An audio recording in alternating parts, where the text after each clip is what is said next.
Sometimes the most important places in the world are the ones you never hear about. Hidden in the centre of Europe is a country with a secret passion for an insect which is quietly keeping us alive. As Einstein allegedly once said, if the bee disappeared off the surface of the globe, then man would only have 4 years of life left. Across Europe and the US, bee numbers are rapidly declining, with some studies fearing honeybee colonies could face 70% losses this year. Of the 100 crop species that feed 90% of humanity, over 70 of them are pollinated by bees. But in Slovenia, 1 in 200 residents is a beekeeper. Bees are protected in environmental law, beekeeping is taught in many schools, and honey is simply everywhere. I'll visit a man who is believed to be the oldest urban beekeeper in the world, a prison with a hidden secret. Now this is one of the places you probably wouldn't expect to find bees. We're outside a prison. And a man who cares for millions of bees to find out why Slovenia is obsessed with the bee. And I'll ask how cities like my hometown in Manchester, which is symbolised by the bee, can get their buzz back. But first, to Slovenia.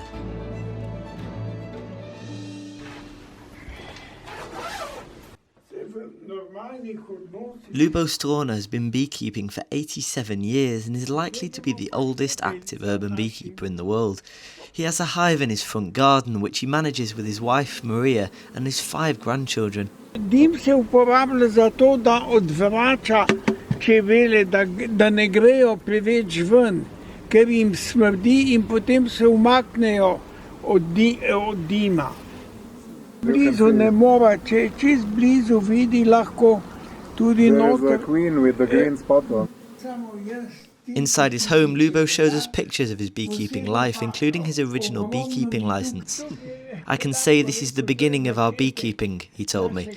January the 26th, 1941, in Maribor. He says beekeeping has contributed towards a better relationship between him and other people, like his wife. Skupno naj združila družina in čebelarstvo. Čebelnjaček sva postavila prvemu najstarejšemu vnuku Mihcu za 6. rojstni dan. Maria says bees have brought them much closer together and were a shared interest, seeing as they both had very different career paths in film and law. Vseh 5 vnukov vzgajala v tem čebelarskem življenju, vsi so pomagali tako pri opazovanju kot pri točenju, če je le kaj prišlo.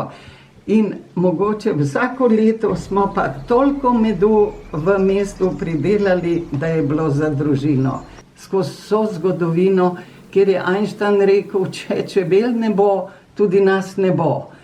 Torej opravljava dobro poslanstvo. A shot of honey-flavoured whiskey shared with the couple captures how honey seems to be everywhere here. After our farewell, I set off to explore one of the most unexpected places to find bees, a prison. Now this is one of the places you probably wouldn't expect to find bees. We're outside a prison. However, they're really used here to rehabilitate people and try and get them outside. There's a lot people can learn from bees and, well, doesn't this just show it? Franz Petrocic is the lead of the Prison Honey project on the outskirts of Ljubljana. Star slovenski pregovor pravi. There's an ancient Slovenian saying that goes, learn from bees and act like bees, he tells me. One becomes like the company one keeps. It's about how things influence how we behave.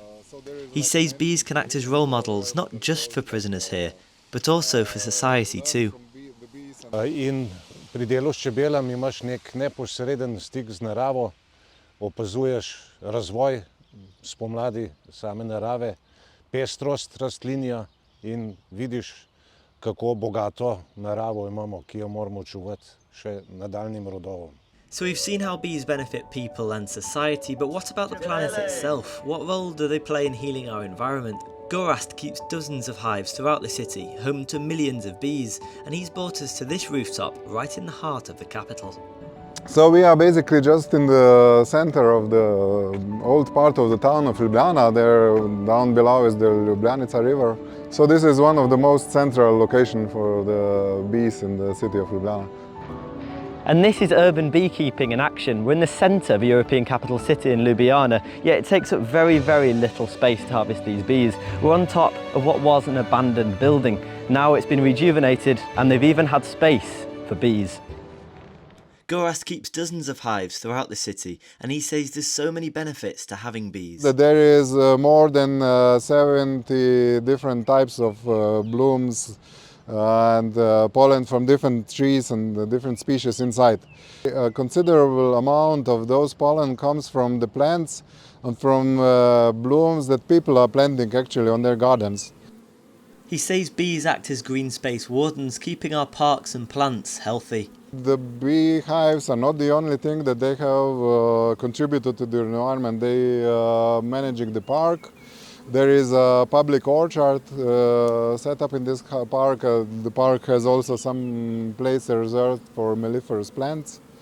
There is also a public garden here, and they are taking very good care of the linden trees around the building. So those are all steps that are sending the message about the contribution towards the greener environment, towards better care of the community that we are living in and working in. Away from Slovenia and back home in Manchester, the worker bee is everywhere. It symbolises the city's industrial past, hard work and resilience, but with so many bees there's surprisingly little honey. So how can cities like Manchester practically translate bees into buzzing? I met the leader of Manchester and District's Beekeeping Association in one of Manchester's only city centre parks, and she said people shouldn't just rush into buying a beehive.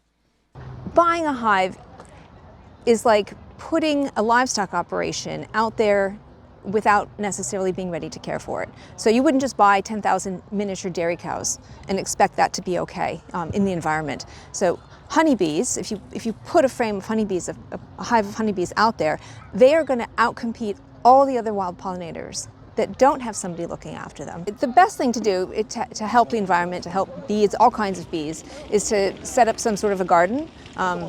Let things grow wild, even have a little bit of weediness around you. This is pretty perfect behind me, it's well kept, but you can have a little bit of messiness around the corners. Some bees really like to bore into woody weeds. We don't want people just running out there and just putting in a hive thinking that that's going to help bees somehow, because it doesn't. It actually makes them just a little bit worse if they're not paying attention to what they're doing.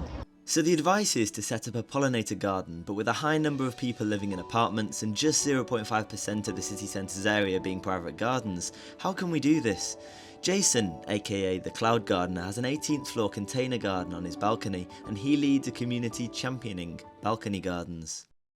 Did you know that if you were to add up all of the balconies in Manchester, it will be the same as 33 football pitches? The National Trust has created the Sky Gardening Challenge. The goal is to turn as many balconies in Manchester into thriving, beautiful gardens. One of those includes Marina Coldwell, who's been growing a sky garden on her balcony in Ancoats for the best part of a decade. She's part of a wider community in her apartment block who are trying to bring back colour and bees into the city centre. Absolutely amazing, and somebody's put in a strawberry plant this year. I don't suppose we'll see any strawberries, but it's just lovely to see it grow, and it makes you happy. And then meeting up with people, so some of these people who've volunteered today I don't know, hopefully they'll turn up soon, in fact they have. It's just nice to meet up with them. So one of the days we were here, and it was a beautiful sunny day like this, and it absolutely looked stunning. It was a bit later in the season, and these two gentlemen, middle-aged, pushing their bikes, and one of them said to the other, I always walk through here, even though I don't live here, because it's always so beautiful and it lifts my soul. And I just thought, how nice. According to the National Trust, greening a quarter of Manchester's balconies could host enough flowers to support 1.4 million pollinator visits. We're going to put geraniums in today, so geraniums can be on balconies, they can be in baskets, they can be in tubs. They don't need much water. They don't need a lot of water, and they come in a variety of colours, so they are really good for adding some colour to your space and just uplifting people's spirits. So in the hum of a hive there's a lesson for us all about community resilience and the power of small acts to shape the world. From the rooftops of Ljubljana to the balconies of Manchester, bees are quietly reminding us of our connection to nature and to each other. They may be tiny, but their impact is pretty enormous.